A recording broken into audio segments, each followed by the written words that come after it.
think it's clear then there is no realistic expectation of compromise. Oh, folks want 100 million bucks of our righteously created cash flow. It's pure extortion. Not to mention the shitload of pussy programs you have to implement. Heck, the performance of our company and its value to shareholders would be royally dicked by this politically correct BS. We might as well be living in Russia. Rodney, I think you would argue that Cormorant Technologies might better be headquartered within the home of my ancestors, given the paradox of their recent acceptance of capitalism, yet their stodgy reluctance to embrace fundamental human rights. Sputnik, must be your prodigious freaking intellect. But sometimes I just don't know which side of the plate you're batting Gentlemen, from. this discussion yields little pragmatic value. I would suggest an analytical approach. Andrew, do you recall the unanswered question you put to me after my arrival at Cormorant? One about the role of so-called new physics in unraveling determinism? Yes, so maybe now we can address determinism's questionable scientific underpinnings. Some might argue determinism is a house of cards, predicated on the relevance of classical Newtonian physics. Modern quantum physics and their so-called Copenhagen interpretation, largely through to Heisenberg and Bohr, argues decisively against the classical Newtonian case for determinism. Not so fast, you two. There's more than one spin to every electron. Determinism has been entrenched for centuries. It's got the legs of legacy. Besides, anybody could tell you the old King's Gambit accepted chess opening was on its ass for years before old Faust came along and proved it a sure winner for white. Man, you just gotta give it a chance to unwind and breathe again. Maybe. Our computer chess revelation will freak out a lot of grandmasters, but physics is different. The things we were not taught in philosophy 206, can our learned professor dismiss the implications of Copenhagen? For example, Heisenberg's classic uncertainty principle, that the more precisely the position of an electron is known, the less precisely its velocity can be known, and vice versa, due to the influence of the observer. Photons, the fundamental particle of light emitting from observation of electron's velocity, will smash into it and alter its position. If instead the observer attempts to ascertain position, the electron's velocity will be similarly impacted by photons emitting from this observation, and thus will also become uncertain. The electron is reduced to a meaningless, simple article devoid of any objective existence or relevance beyond that imparted by its observer.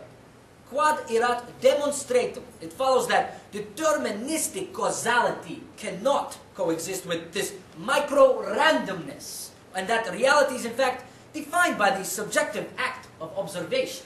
And the next thing you're going to give me is some of that building to the left psycho crap. It follows. We each create our own reality.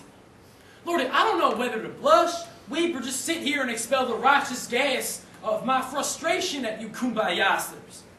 Well, so much for freaking Heisenberg. What else you got? Well, Bohr's principle of complementarity.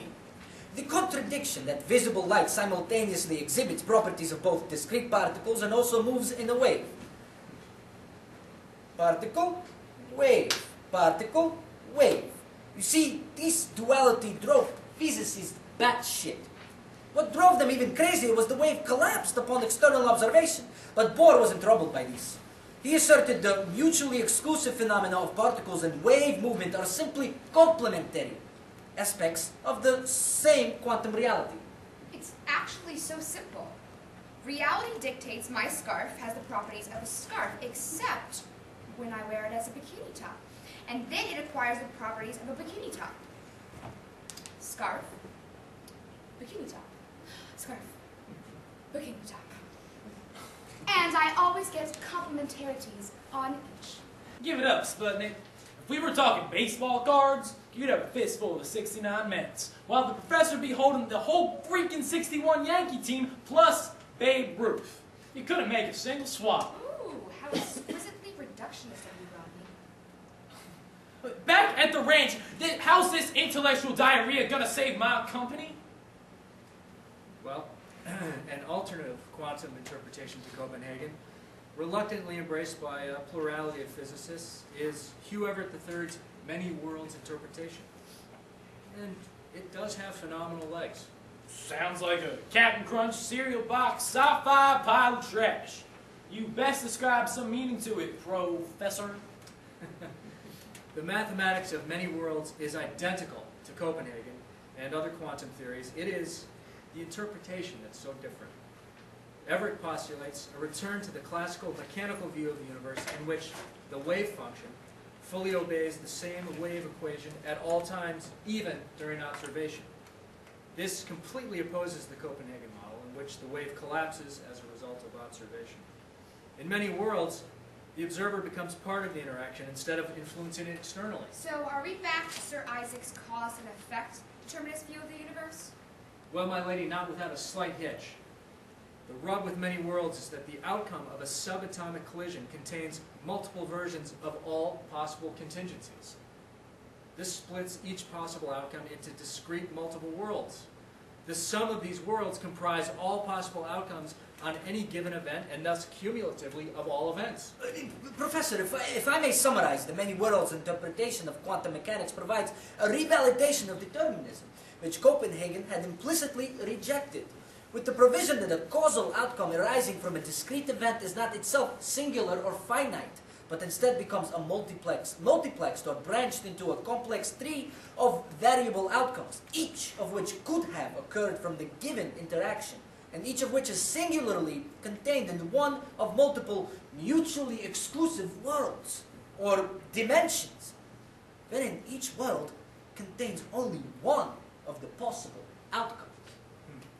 My boy, you always had a work-in-progress knack for philosophical brevity, even as applied to physics. I understand. Everything that might have been somewhere is. Everything that will be has already been caused. She shoots, she scores. Bravo, Kimmy. Go to the head of the class, you've nailed it. You know, I like it. If I net out the sci-fi, Captain Kirk bullshit aspects of it, it sings to me. She beat me at chess. Maybe I actually beat her.